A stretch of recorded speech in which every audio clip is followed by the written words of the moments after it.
From soldier to board gamer to YouTuber, this is Board Game Officer. Welcome back. Today we're doing a playthrough of Dark Tomb. We are going to go play through Bloodthorn Island today, but this is the base game here, Crypts of Aurelian. Now, this is going to be your deck, or not your deck builder, your dungeon crawler in a box, or in a tin, really.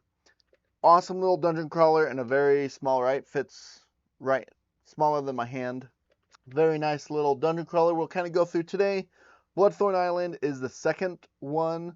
It pretty much plays exactly the same, except for this one we have a little boat that we're probably use.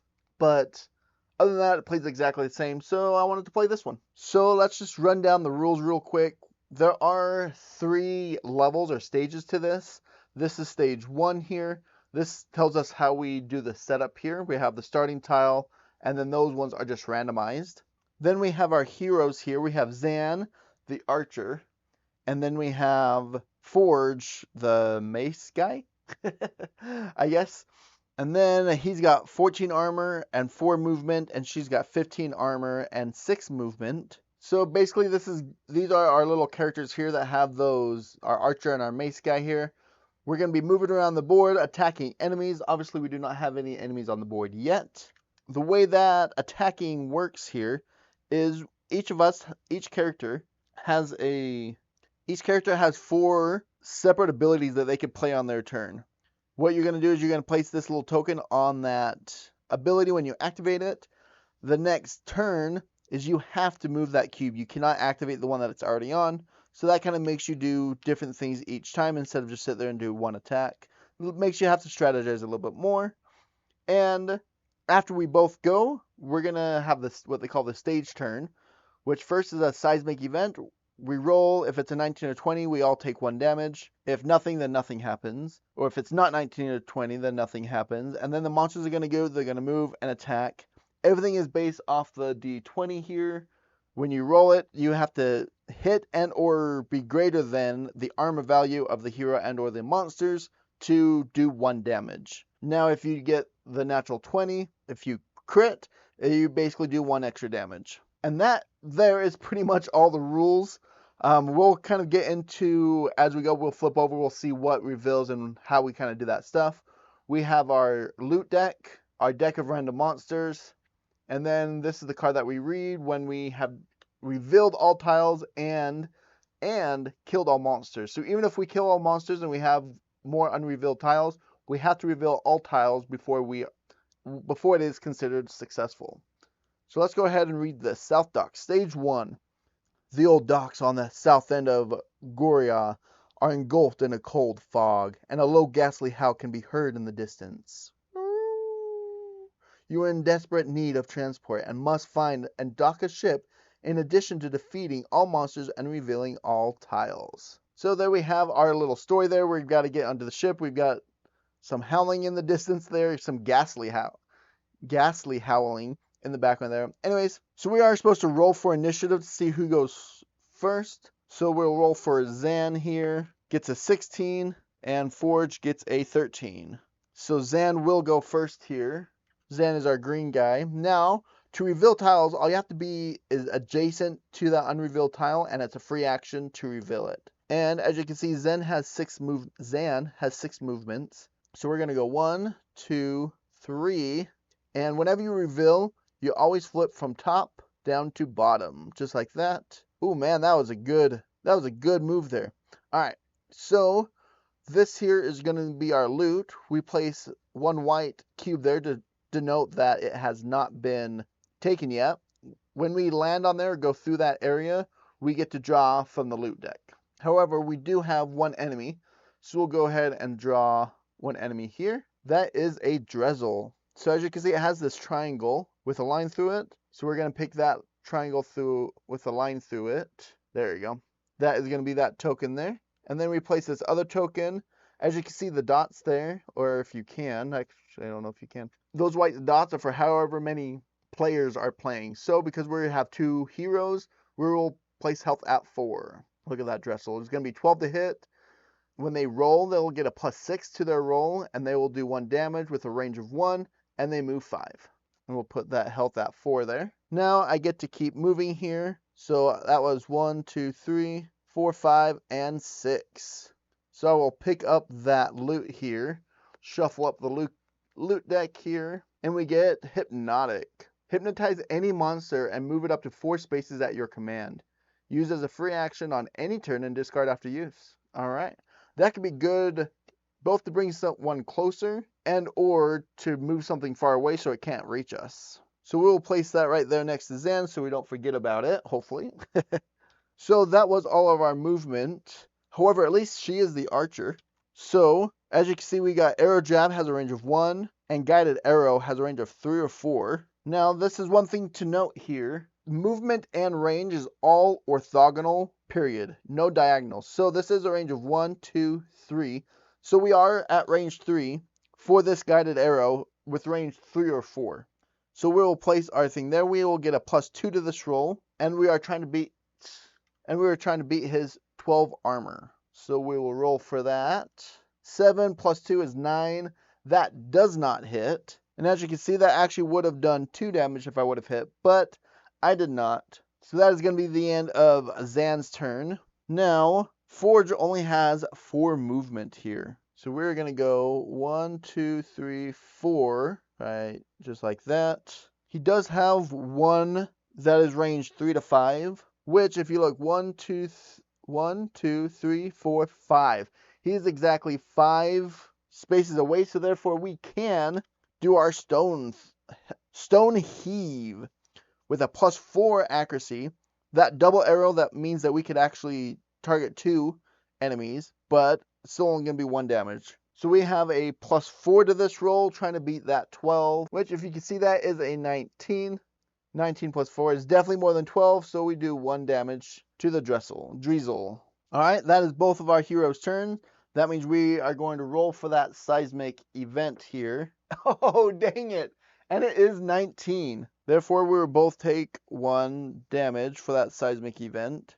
What are the dang chances? I just rolled a 19. Alright, now it is the monster's turn. So the monster has a range of 1, so it is going to move and it's going to target the closest hero. So it is going to come here to attack our archer, Zan, here. He has a +6 to the roll. +6, trying to hit an armor of 15 here. 5! Yes! So that's 5 + 6 is only 11. That does not hit Zan. Awesome. Now we go back here, and we have, it is Zan's turn here. Since Zan went first, we'll just kind of go in this order just to keep my brain right here. So Zan does have an Arrow Jab. That's kind of a fun, actually, title there for an archer. An Arrow Jab, we get a +4, but only doing 1 damage here. Or, actually, yeah. Yep, that's what I'll do. So this has a +4 to beat the 12. Oh my gosh, 6. She can't do anything, can she? All right. So that was Zan's turn. We're going to go ahead and go with Forge here. We do need to be adjacent here. So we're going to move 1, 2. So we are adjacent. Now we're going to do a Mace Blow. It's only a +1, but this will do 2 damage if we can hit. So it's got a +1 going for this 12. 5 +1, that's definitely a miss. So that is both of our heroes' turn again. We've got stage turn going for the seismic event. 2, we're good with that. Now the hero or the...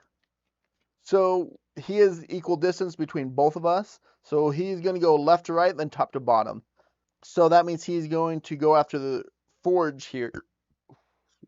He's going to go after Forge here. Forge has a armor of 14. Once again, he's got a +6 to this roll. So +6, 7 + 6 is 13. Woo-hoo-hoo, everyone's missing, man. All right.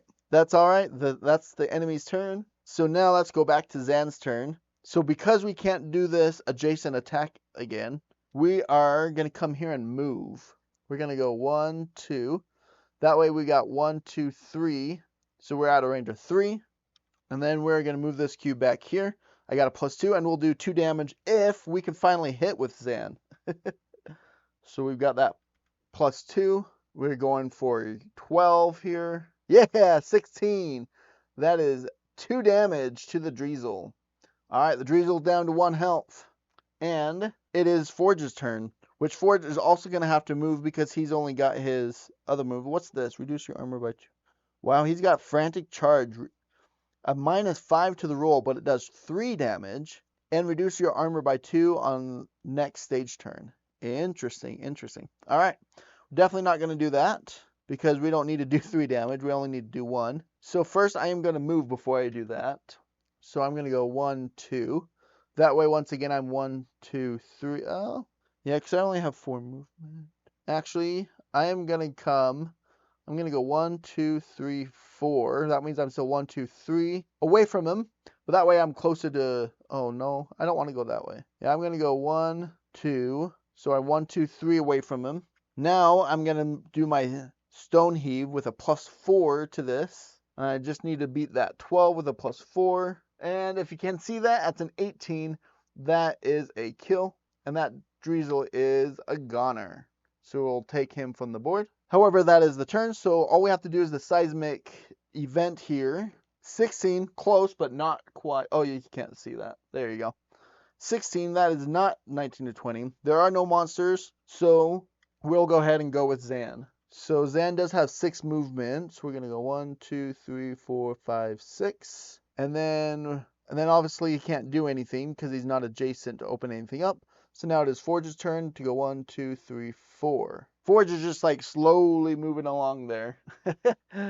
Once again, that is the hero's turn. So we'll just do the seismic event. 5 is we're good. There's still no monsters. So we'll come back here. Zan has 6 movements. Oh, wait.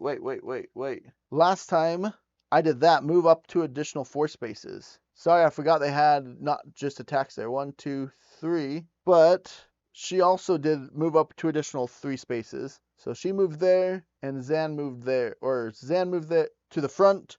Forge is right behind her. Okay. I feel much better about that. Now, Zan gets to go. And we're just going to do this. Remember, you got to flip from top to bottom here. Ooh, and we have another enemy. And we have another loot. So we put that there just so we know that it hasn't been taken. And we draw another enemy, which we have a Wharfman. He's got an armor of 14 this time. And he's got a +4 and he does 2 damage. Oh snap, and he has 6 health. Range 2 to 5, moves for 3. And he's the circle with the line through it. So we'll pick up this circle with a line through it there. Place it there. His health is at 6. Man, hopefully we can hit this Wharfman a little bit better, but we'll see what we could do. So Zan, we do want to use this guy to arrow, so we got to be within 3 to 4 of him. So we're going to go 1, 2, 3, 4, 5, 6. We're going to pick this guy up. We're going to draw. We have a hook. Range 1 through 4. 2. Must be used with a rope. Use in place of action, automatic hit to one monster. Discard after use. So we've got to find the rope now. We'll place that here. Underneath that, you can't really see it's underneath our hypnotic here. But now we are 1, 2, 3. We're 3 away. So we are going to use our guided arrow. We've got a +2. We've got a hit of 14. 6 + 2 is a miss. So once again, Zan can't do crap. All right, now it is Forge's turn. Forge is, if he cannot get adjacent to use his mace blow. So we are going to plan on using Stone Heavy. So he's going to move his 4. 1, 2, 3 actually, because he needs 1, 2, 3. He needs 3 range here. And now he's going to use his Stone Heave with a +4. +4 to try to hit that 14. 11, so barely hits him, but he does hit him for 1 damage. So he's down to 5. All right, that is our hero. So now we go for the seismic event. 8, we're good there. Now the monster is going to go. The monster wants range 2 of 5, so he's in range of both. Once again, he goes left to right, top to bottom. So he is going to go left, so he's going to go after the Forge here. And he has a +4 to the roll. Forge has 14 armor. Oh, natural 1. So what a natural 1 what actually does is the attacker actually takes 1 damage. And the enemy, if the enemy rolls between a 1 through 5, they're actually going to run away as far as they can, up to 4 spaces. So he's going to go 1, 2, 3, 4 actually. Yep. So he's running away, but he actually hurt himself. So he whimpers away, Wharfman. All right. So that was the monster's turn. Now we are back to Zan's turn. However, she's only got a arrow jab that she could do for an attack here. She can move 1, 2, 3, 4, 5, 6. So she could move there, but if she moves there, then Forge can't do anything. So actually, I think I'm going to use my Hypnotic here as a free action. I can make them move for 4 spaces. 1, 2, 3, 4. Haha. So move them back into field here. Now Zan will go 1, 2 to be adjacent. We are going to do our arrow jab here with a +1. Wolfman needs a 4. Wolfman needs a 14 to hit, and we have a +4. 16, if you could see that. 16. That is a hit, so that does 1 more damage. All right. That means it is now Forge's turn, and we want to do that mace blow, so we do need to be adjacent. So we're going to go 1 and 2. So we have a +4, or no, we have a +1 to this, but it will be for 2 damage. +1, we need to hit with that 14. Oh, we rolled exactly a 14. Heck yeah. That is 2 damage, 1, 2. However, that is our hero's turn, so we'll roll for a seismic event. A 1, we're good there. Oh, you couldn't see that. That was a 1. The monster will activate here. So it needs to move because it needs to be 2 to 5. So it's going to go 1, 2. Ooh. And it is actually attacking both of us here. So I'm pretty sure we just roll once and we apply it to both heroes here. So he does have a +4 to this roll. And we need a 14 and or 15, 7. +4 is only 11. So he misses both of us. And that ends his turn. And now we will go on to Zan. Zan needs to be 3 to 4 away, which 1, 2, 3. As you can see, this here shows that arrow, so I could actually go around this corner. Because even though that is not in line of sight because of that wall there, because of this guy here, I could actually do that. Where if that was just straight, like those, then I could not do that. But because of that, I can actually do that. So I have a +2 to this roll, and I need the 14. 10, 17. Can you see that? Yes, you can. That's a 17. That is 2 damage, and we kill the Wharfman. So we'll place that. Take the Wharfman off the board there. Now that was Zan. So that means Forge here can start forging his way forward. We're going to 1, 2, 3, 4. And you know what? We are going to open it because I have a range of 3 to 5. So we will go ahead and flip from top to bottom here. And all we have is 2 loot here. So for my turn, I will move up to 4 additional. And I'll go 1, 2, 3, and 4. Pick that guy up. Pulley used with rope to dock a ship must be on a space next to a dock cleat. Use in place of action. Alright, we don't have anything to do with the boat yet, at least. Now, that is the end of his turn. We'll do our seismic event here. Oh, no way. That we got a natural 20 there. That looks all lopsided there. That was a natural 20, so that means we each take 1 more damage. Down to 4, down to 5, and no monsters. So Zan will go and go 1, 2, 3, 4, 5, 6. Then she's gonna move up to 3 more and go 1, 2, 3 and pick up that loot. Oh, there's that rope. Use with hook to attack. Use with pulley to dock ship. Keep until end of stage. I guess technically this pulley went with Forge. There we go. Okay, end of stage, seismic event, nothing happens, no monsters. So now Zan's gonna go 1. Oh, wait. Forge did not go. So Forge is gonna go 1, 2, 3, 4. And then that's it. And now it is Zan's turn going 1, 2, 3, 4, 5. And flip this over for 6. And that loot there. Here we have that ship. However, that's the end of the turns, so we will, no it's not.